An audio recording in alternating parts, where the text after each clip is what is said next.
Good morning. How are you? Happy Monday, everyone. I hope you had a beautiful weekend. Today we're talking about how to stop cravings. And I have 5 reasons why you can't control your cravings, but we're going to talk about how you can take back control of your food choices and your weight. So if you come on, please say hello. I'd love to know that you're here. Sometimes I see those numbers, but it doesn't always show me the name, so I don't know that you're watching. So I want to be able to acknowledge you and thank you for coming on. And if you have any questions, let me know. Pop it in the comments. I'm happy to answer your questions for you. So yes, talking about getting back control of our cravings. And I don't know about you, but during my early 20s or so, I struggled with dieting and counting calories, things like that, which turned into, trying everything out there, the magic pills, the quick fixes. And obviously that didn't get me too far because I just tried one after the other. And if that did get me anywhere, I would have been one and done. But luckily, I'm in a different place now. I'm in a different place mentally, especially. And it's a really good place, because becoming a health coach, it's done me wonders. And I have learned all about this holistic approach to nutrition, which is unlike any way I've ever looked at eating or exercise before in my life. It's absolutely, truly amazing, and I absolutely love it.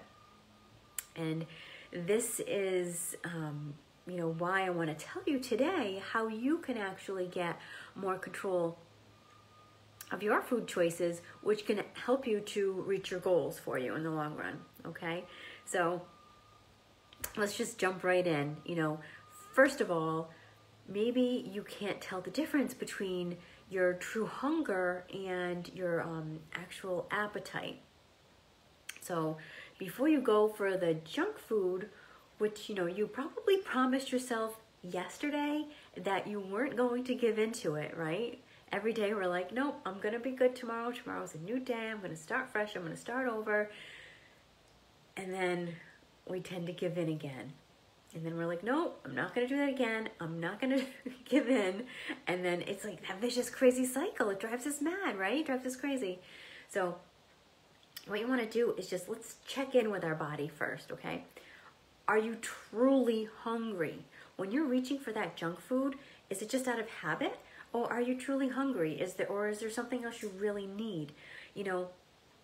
Where is that actual urge to eat coming from? Okay?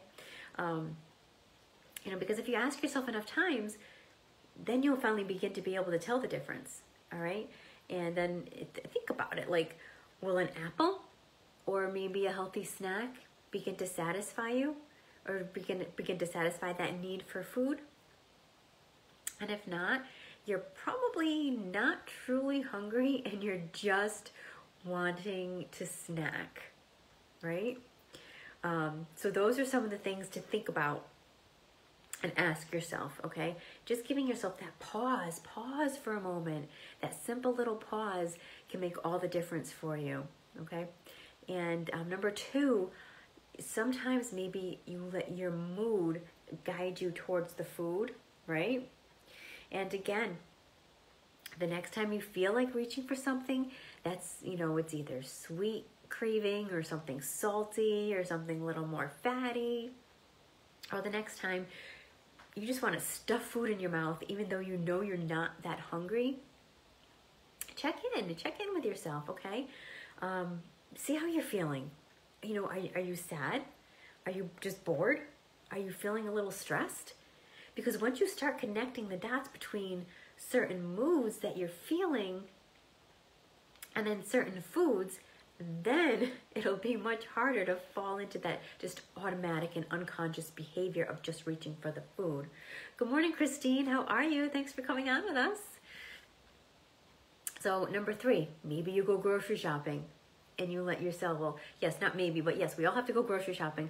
But maybe when you're there, you let yourself buy the things that you just know are going to sabotage you, okay? So if you think about it, your control of your eating behavior starts right there at the grocery store, especially If you're feeling tired when you're there, maybe you're stopping after work. You've already had a long, hard day.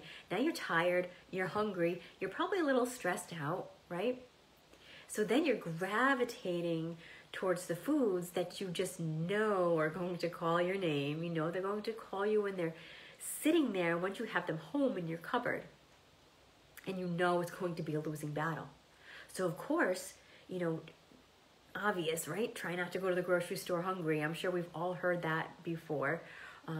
Or try to eat even better, like eat a balanced snack before you even go to the grocery store, right? Before you even go to make all those important choices that you're about to make to nourish your body with. Because if you're already feeling satisfied when you get there, then you're more likely to put those better choices into your cart and take those better choices home with you. Okay, make sense? Number 4, maybe you're not paying attention when you're hitting that fullness, right? Sometimes we're mindlessly eating. So what I do is I help my clients with this concept to eat only when they feel that true hunger. They feel that true physical hunger, and eating only until they're just comfortably full. So eat when you're hungry, stop when you're full. Sounds simple, right? Well, when you start paying attention to this, you're going to actually be shocked at how often you push past that feeling of fullness and you move into that land of just totally stuffed, right? And that's just because maybe you're just liking the eating process. Maybe you just don't feel like stopping, right? This can be a little bit more difficult when we're eating with others too, you know, when we have company around us or we're going somewhere to eat with others, because studies have actually shown that when we're, that's actually when we're most likely to overeat, is when we're surrounded by others, because there's a lot of mindless eating going on. So just eat slowly, regardless of whether you're sitting by yourself or if you're out with friends. Take your time. Don't feel rushed. Eat slowly. Do what feels best for you, what's most comfortable for you.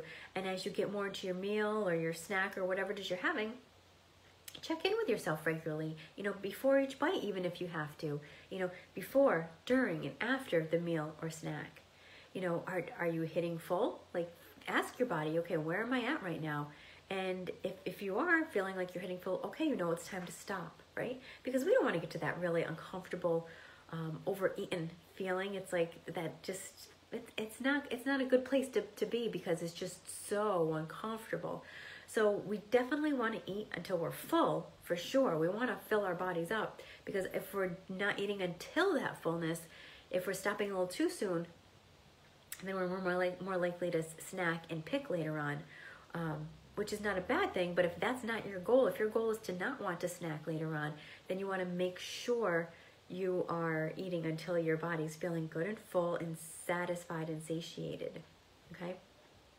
I shock myself now with how often I actually say I'm all set to dessert or things like that, because I've simply just learned to notice when I'm full, and when I'm full, I stop. If we push past full, we're not respecting our body, and it's not just going to end up it's not going to end up good physically or mentally.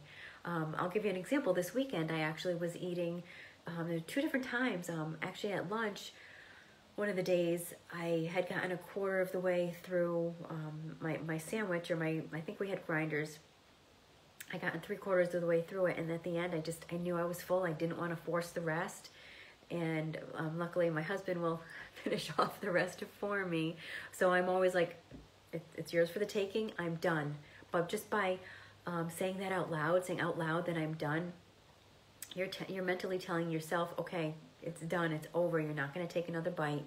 And then if you were to, anybody that you're eating with is going to be like, hey, you just said you were done. So it's almost like accountability for yourself, to yourself, and with others around you. And then it happened actually a second time.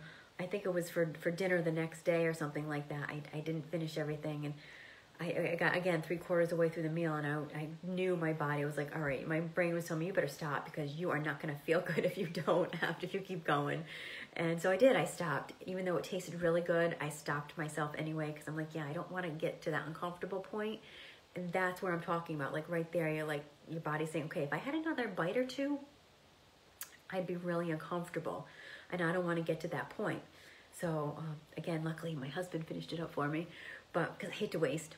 But anyway, and with that being said, I didn't feel the need to have anything afterwards because I was just so comfortably full at that point that I was good to go. Okay, so make sure you're eating until you're full, but comfortably full. Okay, and 5, last but not least, you might not be getting enough sleep, and sleep plays a major role here, okay? Especially with all the hormones going on. Sleep will mess with our hormones if we're not getting enough of it, all right? And it'll mess with them in a negative way for us, and that's not what we want to happen. So I want you to make sure you're getting enough sleep. So I don't know if you know, but getting less than 7 hours of sleep a night, your brain actually starts to produce these hormones, okay? And they're the hormones that are actually increasing our appetite, okay? So if you're getting less than 7 hours, you're going to start increasing those hormones that are going to increase that appetite, all right? And of course, that means you're going to feel hungrier, and you're going to feel hungrier throughout that next day upon waking, all right? And you're going to want to eat more. So throughout the day, this is what's going to happen, and this is what you're going to be feeling. And sometimes you're wondering, like, why am I so hungry today? One thing that you can think about is, okay, did I get enough sleep last night? Because your hormone could have gone right up to that appetite hormone. So when you don't get enough sleep, it's also affecting your body's ability to actually regulate your blood sugar, okay? And that can make you susceptible to diabetes, and we don't want that either. So if you get more sleep, then your brain will actually produce another type of hormone that actually suppresses your appetite, okay? Super easy, right? Let's get to bed earlier. Let's get some good sleep. So those are my 5 tips for you today to, banish out those cravings and knock them out. So if you have any questions for me, let me know. Pop it in the comments. And if you have any other questions about, your own health and wellness or weight goals, let me know. I'm happy to chat with you as well. So that's it. It's Monday morning, and it's going to be a great week. We're all going to have a great start to the week. So I hope everyone has a beautiful day, and I will talk to you soon. Bye, guys.